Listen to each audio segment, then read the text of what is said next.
Greetings friends, welcome back to the channel. And if it's not welcome back and just a regular old welcome, thank you for clicking on over today. If you happen to like content that's nerdy, positive, comedic, and kind, then go on ahead and hit subscribe. Thank you. On today's episode, I wanted to honor Chadwick Boseman, an actor who truly lived and embodied the be seen, be heard, be kind spirit.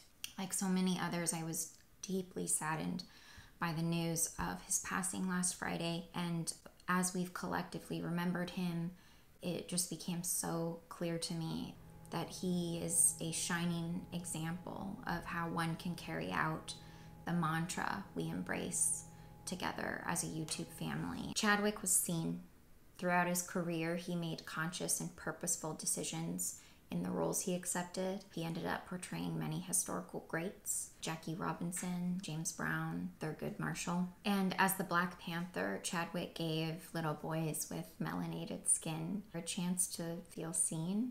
I don't think the value in that can be overstated. I know personally, when I saw Wonder Woman for the first time, I felt empowered by this vision of a woman who was stunningly beautiful without being hypersexual. Really specs. Suddenly she's not the most beautiful woman you've ever seen. A woman who was formidable in a way that transcended her gender and her femininity. Diana was just strong. Diana was powerful. Diana was a warrior. And in Diana, I could see myself.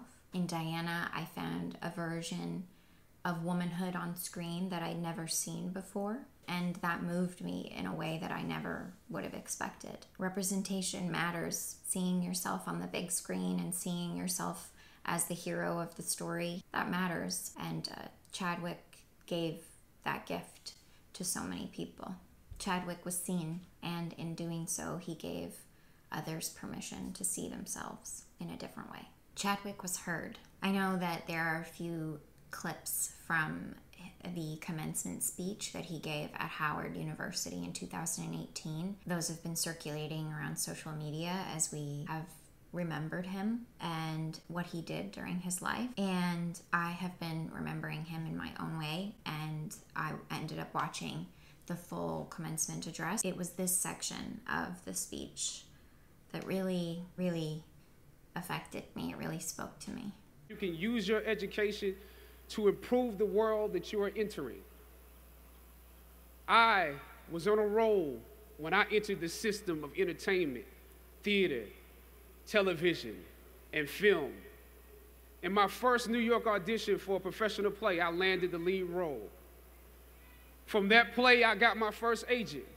From that agent, I got an on-screen audition. It was a soap opera. It wasn't Third Watch. It was a soap opera on a major network.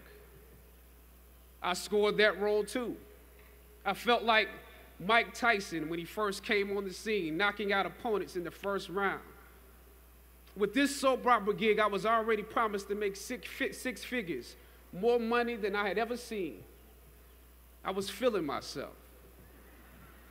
But once I got the first script, and with soap operas, you very often get the script the night before and you shoot the whole episode in one day with little to no time to prepare. Once I saw the role I was playing, I found myself conflicted. The role wasn't necessarily stereotypical. A young man in his formative years with a violent streak pulled into the allure of gang involvement. That's somebody's real story. Never judge the characters you play. That's what we were always taught. That's the first rule of acting. And any role played honestly can be empowering. But I was conflicted because this role seemed to be wrapped up in assumptions about us as black folk. The writing failed to search for specificity. Plus, there was barely a glimpse of positivity or talent in the character, barely a glimpse of hope. I would have to make something out of nothing. I was conflicted. Howard had instilled in me a certain amount of pride, and for my taste, this role didn't live up to those standards. It was just my luck that after filming the first 2 episodes, execs of the show called me into their offices and told me how happy they were with my performance. They wanted me to be around for a long time. They said, if there was anything that I needed, just let them know. That was my opening. I decided to ask them some simple questions about the background of my character, questions that I felt were pertinent to the plot. Question number 1, where's my father?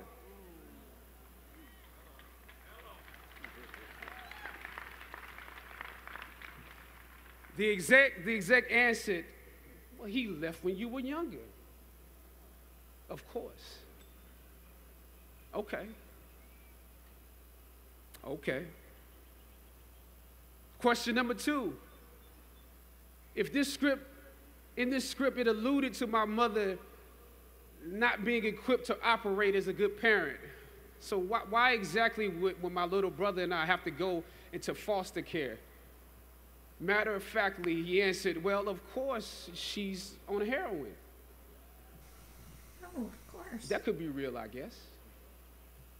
But I didn't want to assume that's what it was. If we're around here assuming that the black characters in the show are criminals on drugs and deadbeat parents, then that would probably be stereotypical, wouldn't it? That word stereotypical lingered. One of the execs pulled out my resume and began studying it. The other exec wore a smile, trying to live up to what they had promised me only a few moments before. If there's anything you need, just let us know. She said, as you have seen, things move really fast around here. But we are more than happy to connect you with the writers if you have suggestions. Yeah, I said, that would be great. I said, because I'm just trying to do my homework on this. I didn't know if you guys had decided on all the facts, but maybe there's some things we could come up with, some talent or gift that we could build. Maybe he's really good at math or something. He has to be active. I'm doing my best not to play this character like a victim. So you went to Howard University, huh? The exec holding my resume interrupted, peeking over the pages. Yes, I said proudly. He slid my resume back in his desk and said, thank you for your concerns. We'll be watching you. I left the office. I shot the episode I had come in to shoot on that day. Probably the best one I did out of the 3 because I got what was bothering me off my chest. I was let go from that job on the next day. A phone call from my agent. They decided to go another way. The questions that I asked set the producers on guard and perhaps paved the way for a less stereotypical portrayal for the black actor that stepped into the role after me.